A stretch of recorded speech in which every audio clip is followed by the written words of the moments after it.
तुम्हाला एखाद्याला जर काही कळलं नाही तर मला विचारायचं, पण बाहेर कंपनीबद्दल चर्चा नाही करायची. कळलं नाही ना गैरसमज नाही करायचे. कारण कसं आहे, कंपनी जे करते का ते तुमच्या हितासाठी करते आणि कंपनी कंपनीच्या पण हितासाठी करते. आधी कंपनीचं हित झालं तर तुमचं हित होईल ना, पण तुमच्या हिताचा विचार केला जातो. कोर कमिटी मेंबरला फॅसिलिटी काय काय आहे कोणी सांगू शकते? सांगू शकते? नाही मॅडम, पूर्ण नाही सांगले. चला ठीक आहे. कोर कमिटी मेंबरला आपल्या इकडे फॅसिलिटी काय काय आहे? तर कोर कमिटी मेंबर नियुक्त झाला त्या तारखेपासून त्या कोर कमिटी मेंबरला आयुष्यभर मोबाईल रिचार्ज मारायची गरज नाही.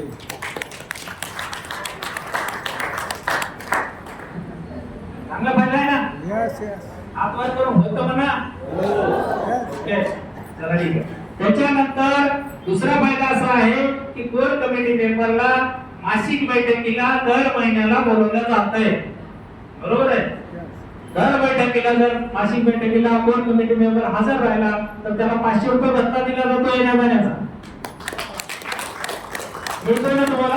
याच्या आधी झालेले त्यांना विचारा बरं. मी तू जाहीर करावा असं नाही, नवीनच आहे असंही नाही, चालू आहे. याच्या आधी कोर कमिटी मेंबर आहेत आपल्याकडे, तर त्यांना मासिक भत्ता दिला जातो. बरोबर आहे? बैठकीला येण्याचा. त्यानंतर कंपनीचा ज्या तारखेमध्ये 1 कोटीचा बिझनेस होईल त्या तारखेत सर्व कोर कमिटी मेंबरला ऍपलचे फोन देण्यात येतील. ज्या तारखेमध्ये कंपनीकडे 3 कोटीचा टर्नओव्हर होईल त्या तारखेमध्ये सर्व कोर कमिटी मेंबरला मोटरसायकल बक्षीस दिले जाईल. त्यानंतर कंपनीमध्ये जो कोणी पहिला डायरेक्टर रिटायर होईल, डायरेक्टर अचीवमेंट करेल पहिला, तुमच्याचा नाही झाला तरी चालते, तुमच्या टीम मधला जरी झाला तरी चालते, कंपनीतला म्हणतो मी की कंपनीतला पहिला रिटायरमेंट आपल्या कंपनीमध्ये ज्या तारखेत होईल सगळ्या कोर कमिटी मेंबरला 4 व्हीलर दिली जाईल. हे कंपनीनं आज बोलत नाहीये, हे दुसरा सेमिनार आहे कंपनीचा. बरोबर आहे? स्टार्ट झालेले कंपनीच्या आधी कोण? आमच्या सुनीता मॅडम, कंपनीच्या रंजिता मॅडम, महाराज सर की 2 महिने झालेले. तर ह्या दोघी जणी सुरुवातीला कोर कमिटी मेंबर मध्ये आलेले आहेत. त्यांच्या समोर 2 मासिक बैठका पण झालेल्या आहेत. भत्ता पोहोचलोय ना? रिचार्ज चालू आहे ना? मोबाईलचा रिचार्ज चालू आहे ना? हात वर करा. आहे ना चालू? त्या दुसऱ्या एमएलए कंपनीवाले सांगा बरं, हो करा. असं आहे ना? काही नाही, माघारी पण सांगा. बरोबर आहे?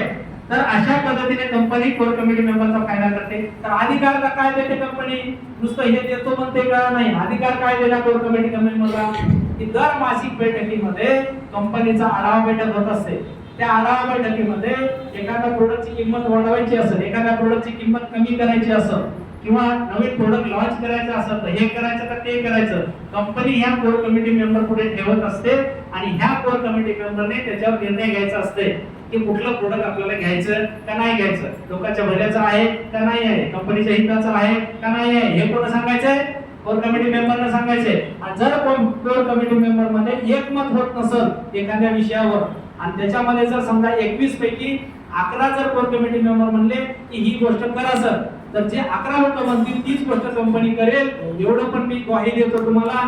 कारण कंपनी बहुमताने चालवायची आहे, कंपनी कायद्याने चालवायची आहे, कंपनीच्या मालकाचा राज चालणार नाहीये. कारण तुम्हाला प्रश्न पडतात, तुम्ही जेव्हा फील्डवर जाता ना तर तुम्हाला प्रश्न पडत असतात की सर अशा कंपन्या आल्या किती,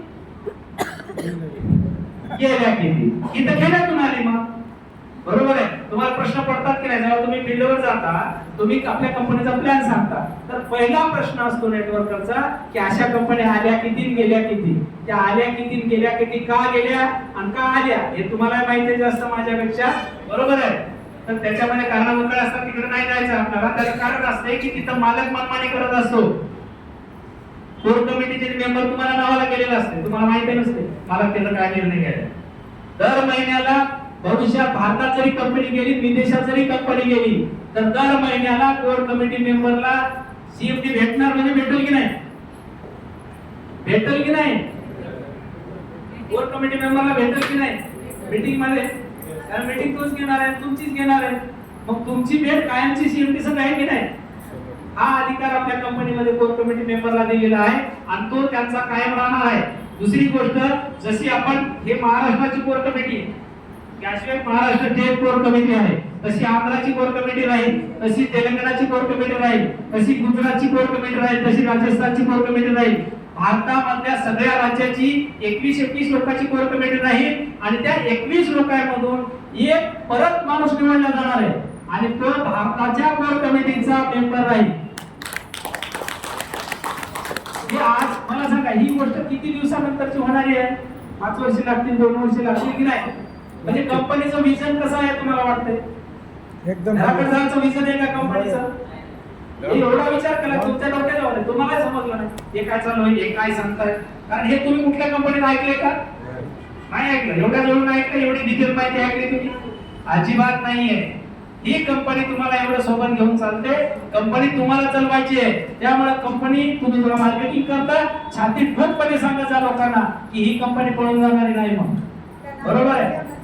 हा, आपल्या नांदेड जिल्ह्याची इथे नांदेड जिल्ह्याचे आहे, जवळचे आहे, मराठवाड्यातले आहे आणि इतर कंपन्यांमध्ये आपण काम केलं आणि इतर कंपन्या बाहेर राज्यातल्या कंपन्यांमध्ये काम केलं. जाता जाता शेवटचं एकच सांगतो, तुम्हाला विनंती करतो आणि शेवटचं सांगतो की भारतामधल्या इतर कंपन्यांचं तुम्ही काम केलं असेल, बाहेर राज्यातल्या कंपन्यांचं काम तुम्ही केलं असेल, पश्चिम महाराष्ट्रातल्या कंपनीचं तुम्ही शेवटच्या टप्प्यात काम केलं असेल, पण मराठवाड्यातली आपल्या जिल्ह्यातली कंपनी आहे आणि एक सामान्य तुमच्यासारख्या माणसाने एक धाडस केलंय आणि लोकशाही पद्धतीनं कंपनी चालवण्याचं काम करतोय. विजन मोठं आहे आणि आपला उद्देश पण छान आहे, आपले प्रोडक्ट पण डेली नीडचे आहेत आणि क्वालिटी पण आहे आणि आपण मनी बॅक गॅरंटी पण देतोय. त्यामुळे ह्या सगळ्या प्लस पॉइंट झालेल्या गोष्टी आहेत. तर तुम्ही ज्याला काम करावं वाटत नसेल तर निदान पॉझिटिव्ह बोला. बरोबर आहे? ज्याला काम करायचं तर त्याला इन्कम भेटणारच आहे. आणि आता कोणतरी सांगितलं की एमएलएम बिझनेस, याच्यावर पण मला बोलायचंय. इतर कंपन्यांना लोकांना येडं बनवून टाकलेलं आहे, आपण नाव घ्यायचं नाही कोणाचं, की एमएलएम बिझनेस हा खरेदी करून विक्री करण्याचा नाहीच आहे का? नाही. एमएलएम बिझनेस काय? बस मी प्रोडक्ट घेतलं, मला आवडले म्हणून मी लोकांना सांगायचे की तुम्ही घ्या, एवढाच एमएलएम बिझनेस आहे आणि याच एमएलएम बिझनेस मधून आपल्याला इन्कम भेटत असते. आता दुसरा मुद्दा असा आहे की तुम्हाला जर खरंच प्रोडक्ट विकून आपल्या कंपनीमध्ये इन्कम करायचंय तर आपल्या कंपनीमध्ये एजन्सी घ्या. ज्याला प्रोडक्ट विकून इन्कम करायचं ना तर त्यांनी एजन्सी घ्या. आपल्या कंपनीमध्ये एजन्सी पण महाग नाहीये. इतर कंपन्यांसारखी लाखामध्ये 2 लाखामध्ये एजन्सी नाहीये. आपल्याकडे एजन्सी खूप स्वस्तामध्ये भेटते. तालुक्याची एजन्सी 65,000 भेटते. बरोबर आहे? वार्डची एजन्सी 25,000 भेटते. सर्कलची एजन्सी 25,000 भेटते. एजन्सी पण महाग नाहीये. त्यामुळे ज्याला विक्रीची आवड आहे, ट्रेडिशनल बिझनेस करण्याची आवड आहे, त्यांनी एजन्सी घ्यायची आणि ज्याला नुसतं रेफर करून एमएलएम मध्ये लीडर होऊन इन्कम घ्यायचे, त्यांनी फक्त प्रोडक्ट घ्यायचे, वापरायचे आणि समोरच्याला सांगायचे. तिसरी गोष्ट, आपल्याकडे रिपर्चेस इन्कम पण आहे. रिपर्चेस इन्कम कसं आहे तिथं पण एक फरक सांगतो, सांभाळ्यात येऊ नका. रिपर्चेस इन्कम असं आहे आपलं की इतर कंपनीमध्ये रिपर्चेस इन्कम टीमवर अवलंबून असते. समजा माझी टीम जर 500 लोकांची असेल तर 500 लोकांनी जर खरेदी केली तरच मला इन्कम येते. याला म्हणतात टीम बिझनेस इन्कम. बरोबर आहे ना लोकांचं? पण आपल्या कंपनीत तसं नाहीये. आपली कंपनीच काही वेगळी. बरोबर आहे? आपली कंपनी वेगळी का आहे? त्याचं कारण असे की आता समजा उदाहरणार्थ तुम्ही आज जॉईन झालं, मी सिल्वर झालो, मला इन्कम यायला सुरू झालं. माझ्या सिल्वर होण्यासाठी 55,000 बिझनेस द्यायचा, 55,000 द्यायचा आहे. तर 37 आयडी इकडून नाही का, 37 आयडी इकडून नाही का, तर 37 आयडीला खरेदी केल्यावर मला इन्कम किती भेटेल? एवढंच भेटेल ना.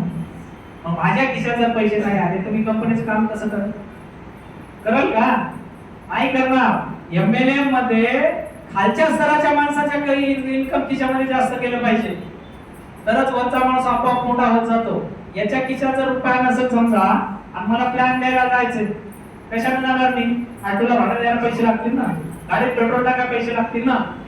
बरोबर आहे? प्लॅन द्यायला तर जायचं, खूप इच्छा आहे मला इन्कम घ्यायचे, पण मला खिशातच पैसे नाही. आजच्या तारखेने इन्कम आलेलं नाहीये, सुरुवात झालेली आहे माझ्या हातून, मी आज जॉईन झालेला आहे, मी फील्ड मध्ये जाणार तर कशाने जाणार? पैसे लागतील ना. बरं ठीक आहे, माझ्याकडे आहे पण ते माझ्या कामाचे आहेत ना. बरोबर आहे? मग मी या कंपनीत खर्च करून पैसेच नाही आले तर काय करू? खिशात ते गेले का?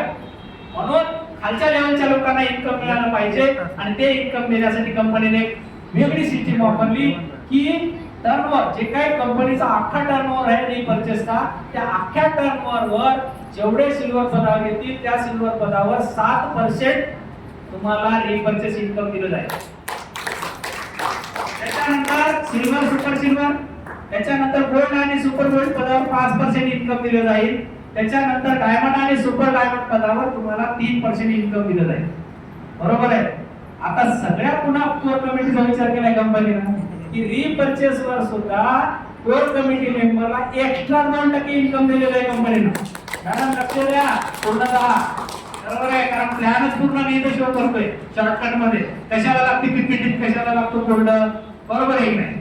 तर ह्या पद्धतीने इन्कम आपल्या कंपनीमध्ये आहे रिपर्चेस. आणि तुमचं जर जॉईनिंगचं इन्कम पकडलं आणि एक प्रकारे तुमची जर 100 लोकांची टीम जर तयार झाली राईट लेफ्टला, तर कंपनी गॅरंटीने सांगते तुम्हाला 50,000 रुपये महिना स्टार्ट होतो.